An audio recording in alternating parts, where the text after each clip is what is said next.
Hi, Dr. Francis Yu here. In this video, I am going to talk about what is the MBTI and what it isn't.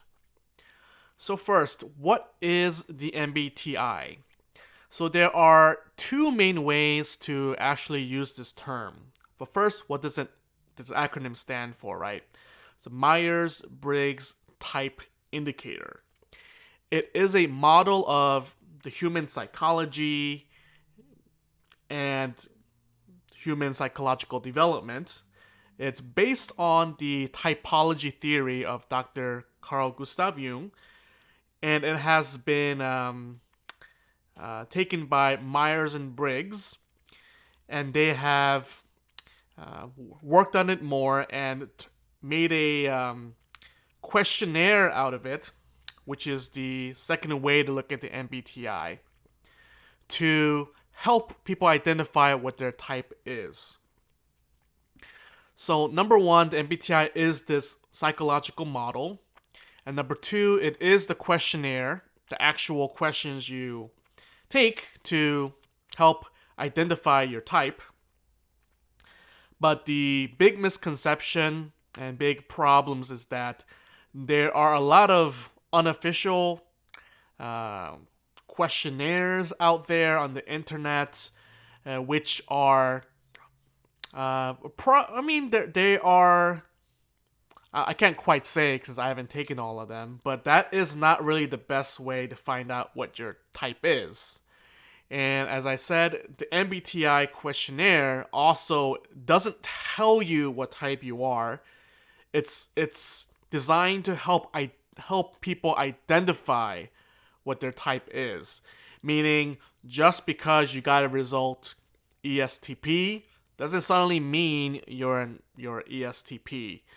Your type may be slightly off or different from your result, whether it's unofficial, some random online questionnaire, or the official MBTI.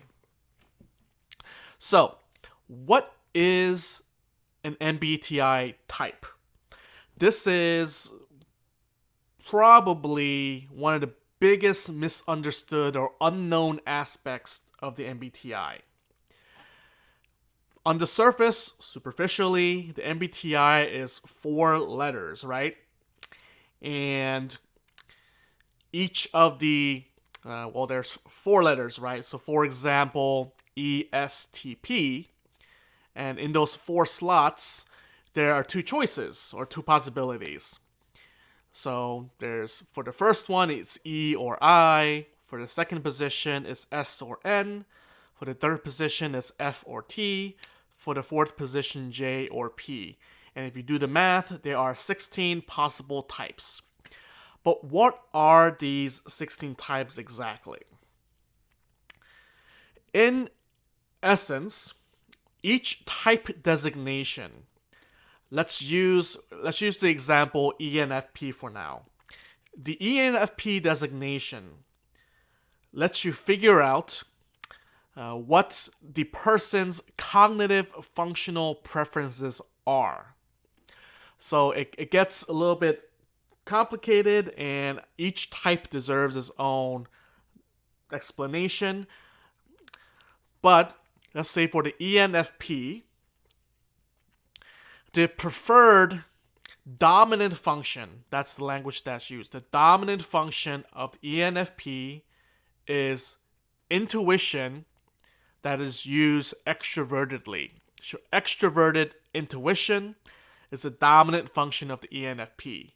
That is what the ENFP prefers to do in the psychology, in their behavior. That is their dominant, how they interact in life. And their second, the auxiliary function, is feeling, in particular introverted feeling. And then the tertiary function is thinking, while the fourth function is sensing, in particular introverted sensing.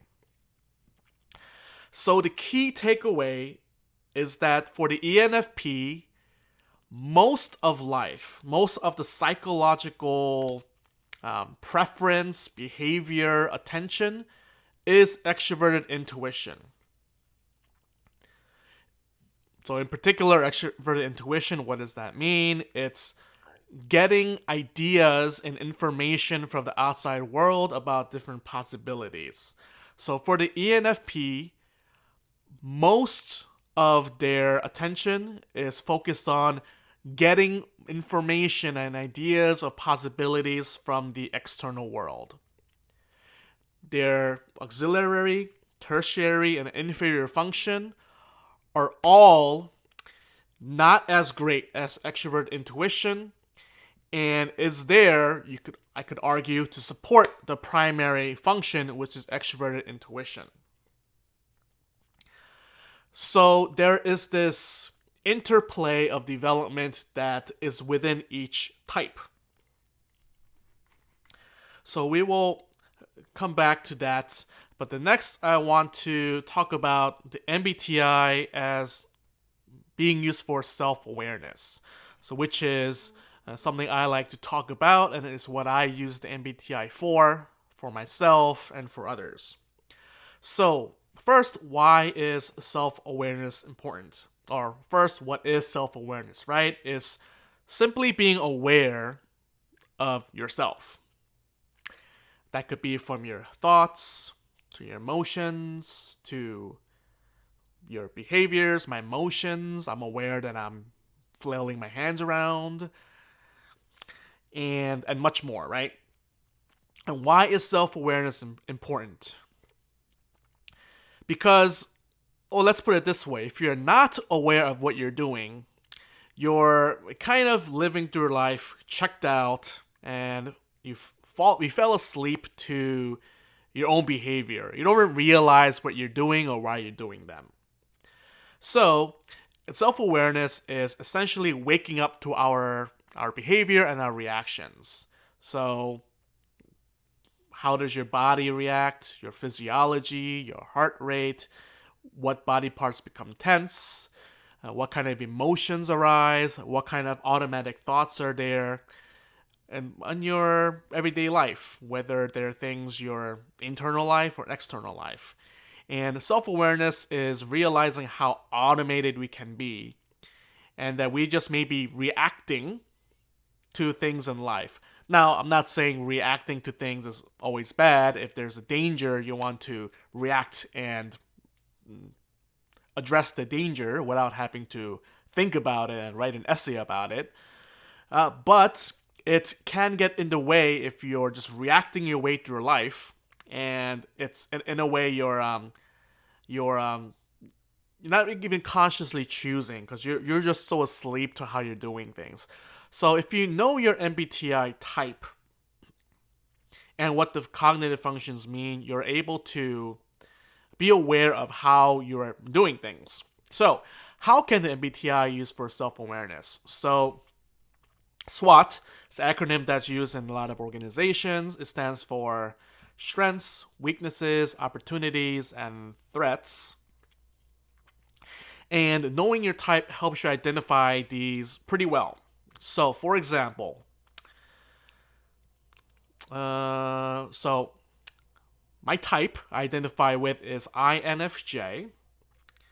So I prefer intuition over sensing. In fact, my intuition is much more developed than my sensing. So when I have to drive anywhere or back and forth between places, I have to use my GPS probably at least 10-20 times for to be able to make the same drive again without the GPS. There's this one person, I think she was, her type was, I'm not sure what her type was, but her primary function was sensing, introverted sensing.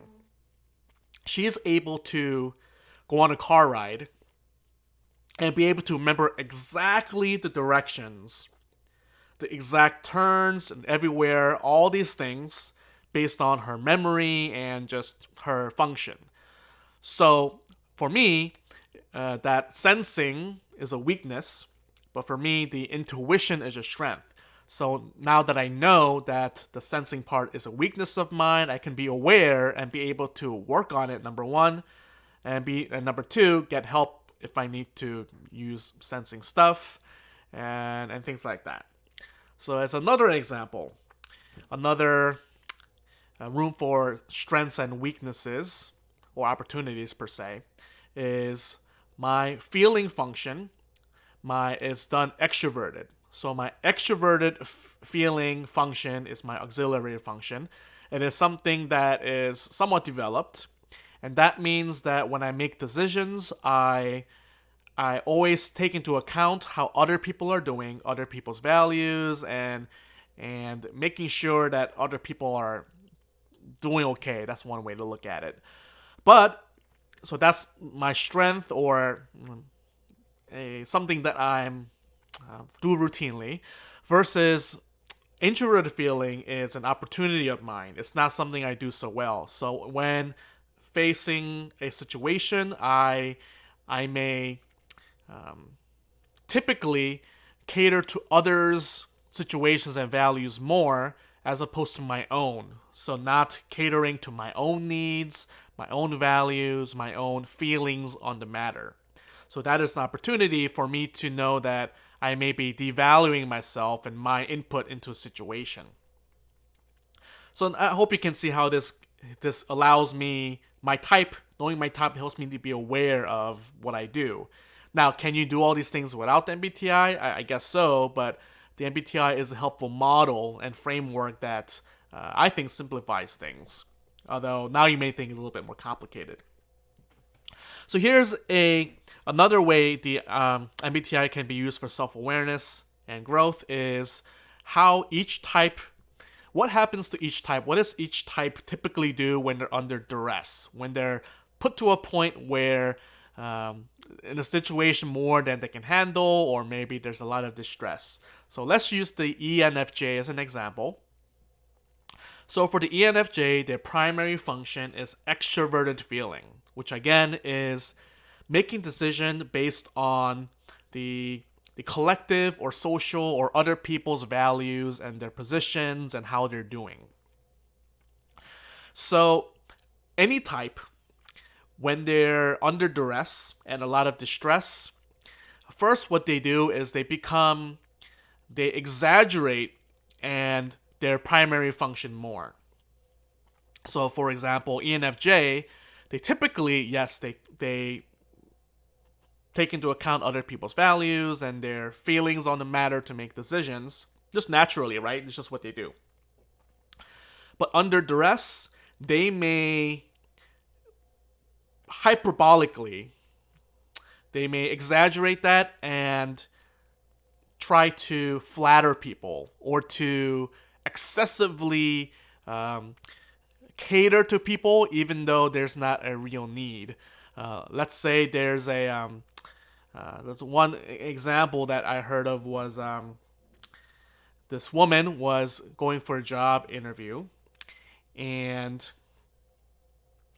she would it's an ENFJ, and they were very nervous and anxious about the interview, and it was very professional, official kind of environment. And what she did was continually or exaggeratingly compliment or flatter the clothes that the interviewer was wearing, which was maybe a little bit odd or just not appropriate, because it just seems like you're sucking up or flattering and instead of really being there as an interviewee. So each type, when they become under a lot of distress, that's what they do.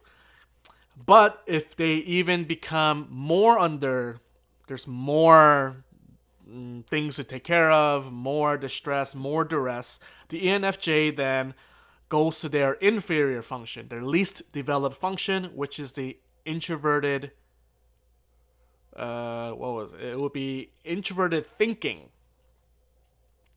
So I want to give an example for that right now. You can see that there is a lot to it based versus just this is your type and this is what you are and this is what you do. So another important aspect that's missed a lot in the MBTI is life stages. One of the big misconceptions is that the MBTI puts you in a box and that there's no like room to grow or whatever. But in the system itself, there's room for growth. So we talked about each type having 4 functions, right? A dominant, auxiliary, tertiary, and inferior. So the dominant function is typically or normally developed as a child, until like let's say your teenage years, but it continues to develop and it becomes your fallback or primary function. And then in order to accommodate for living and interacting with the world and when internally, each person develops a secondary auxiliary function in their teenage years, kind of like the adolescent timing. Although people arguably can say now people's adolescence is longer. So it could be their teenage, 20s, maybe even 30s that they're developing their auxiliary function. Now, typically those are the most people, they develop those two and they become the what they use to kind of get through life. Now, the tertiary function is what happens, you could say, the second half of life, or let's say the midlife crisis. There's some sort of switch, and now there's a growth and development of or focus on the lesser developed function. And the inferior function is that part which seems the most foreign or different or not weird, but just the strange. Those aren't really quite the right words, but the ones that if you really want to go through your life stages, develop and become more whole and personally develop, you would have to go through all of the 4 functions based on your type to develop fully based on the MBTI theory. So as you can see, or hopefully as you can see, this is such a wonderful tool for self-awareness, and which is a big component of emotional intelligence, which is through research has shown that it's such an important factor of success, personal and professional. And it's just a wonderful tool for that as well. So other ways the MBTI can be used, that it is used for, is conflict management or team building, right? So as you can see, if someone prefers to make decisions based on logic and a framework that's more logical versus someone who wants to make a decision that's more making sure everyone's okay, there may be a conflict of trying to make a decision. And a lot of organizations use the MBTI to help their team members be aware of each other's differences. And that's, I think, a very powerful way to do it.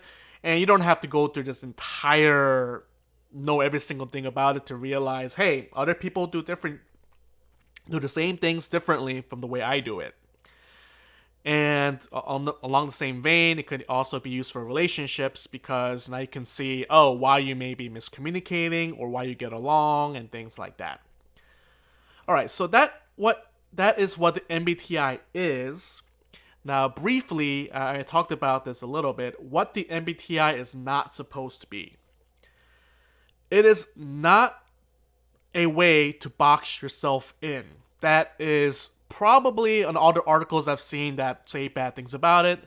MBTI is a box. It's boxes you in. Now you have no room for development.